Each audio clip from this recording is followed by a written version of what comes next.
Ikhwas sekalian yang semoga diridhoi oleh Allah Subhanahu wa taala.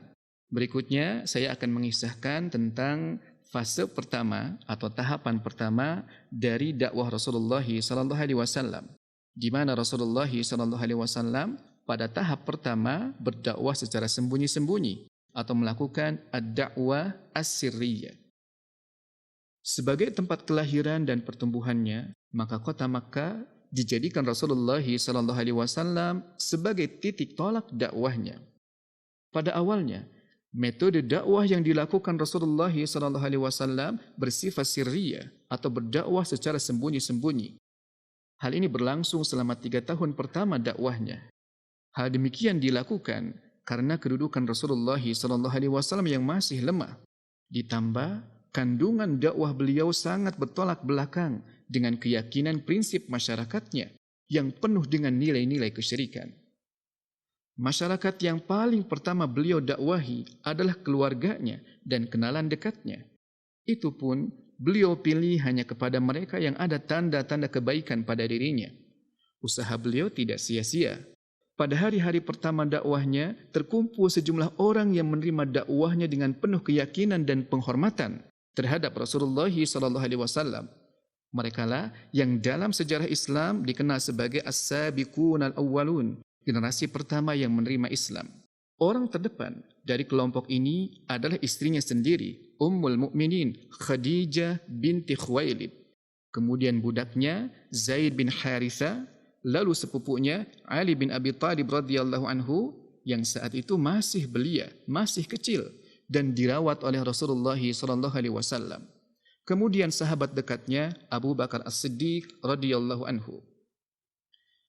Abu Bakar As-Siddiq radhiyallahu anhu setelah masuk Islam langsung turut serta berdakwah. Lewat usaha beliau, ditambah perangainya yang terpuji serta kedudukannya yang terhormat di tengah masyarakat, dakwahnya cepat memberikan hasil. Tidak berapa lama, tercatatlah sejumlah orang yang masuk Islam lewat beliau. Di antaranya adalah Uthman bin Affan, Zubair bin Awam, Abdurrahman bin Auf, Sa'ad bin Abi Waqqas, Talhah bin Ubaidillah. Mereka juga digolongkan sebagai generasi pertama dari kalangan para sahabat dan yang banyak berperan dalam dakwah Rasulullah SAW berikutnya. Kemudian satu demi satu masyarakat Quraisy masuk Islam seperti Bilal bin Rabbah, Abu Ubaidah ibn Jarrah, Abu Salamah bin Abdul Asad, Arqam bin Abi Arqam, Uthman bin Mad'un, Fatimah binti Khattab, saudari perempuan Umar bin Khattab, Khabbab ibnul Ard, Abdullah bin Mas'ud dan yang lainnya.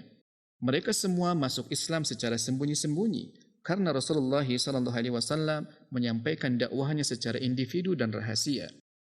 Sementara itu, wahyu terus diturunkan, umumnya pendek-pendek, namun memiliki tekanan kuat untuk membersihkan hati dari berbagai kotoran duniawi.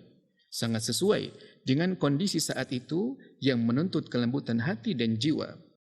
Selain itu, wahyu yang turun banyak menggambarkan tentang surga dan neraka hingga seakan-akan terpampang di hadapan mata. Di mana hal demikian menimbulkan kerinduan seseorang terhadap surga dan ketakutannya terhadap neraka. Sedikit demi sedikit lahirlah ikatan hati yang kuat di antara mereka. Kemudian lahirlah rasa ukhuwah dan tolong-menolong sehingga semakin mengokohkan keimanan mereka. Ikhwas sekalian yang semoga dirahmati oleh Allah Subhanahu wa taala. Ritual yang sejak awal mereka lakukan adalah ibadah salat. Namun waktu itu, salat 5 waktu belum ditetapkan. Yang mereka lakukan adalah salat 2 rakaat setiap pagi dan petang. Sebagaimana firman Allah Subhanahu wa taala di dalam surat Al-Mu'min ayat 55. Wasabbih bihamdi rabbika bil 'ashyi wal ibkar, dan bertasbihlah seraya memuji Tuhanmu pada waktu petang dan pagi. Hal itu pun tetap mereka lakukan dengan sembunyi-sembunyi agar tidak diketahui masyarakat. Meskipun dakwah tetap dilakukan secara sembunyi-sembunyi, namun lambat laun akhirnya berita tersebut sampai juga ke telinga orang-orang kafir Quraisy.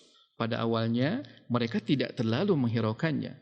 Mereka menganggap apa yang dilakukan Rasulullah SAW tak berbeda dengan apa yang dilakukan oleh beberapa orang sebelumnya yang sekedar ingin menghidupkan nilai keberagamaan. Akan tetapi, Lama-kelamaan kekhawatiran tersebut muncul juga. Setelah pengaruh Rasulullah SAW kian lama kian kuat dan meluas, mulailah mereka memperhatikan dan mengawasi dakwah Rasulullah SAW.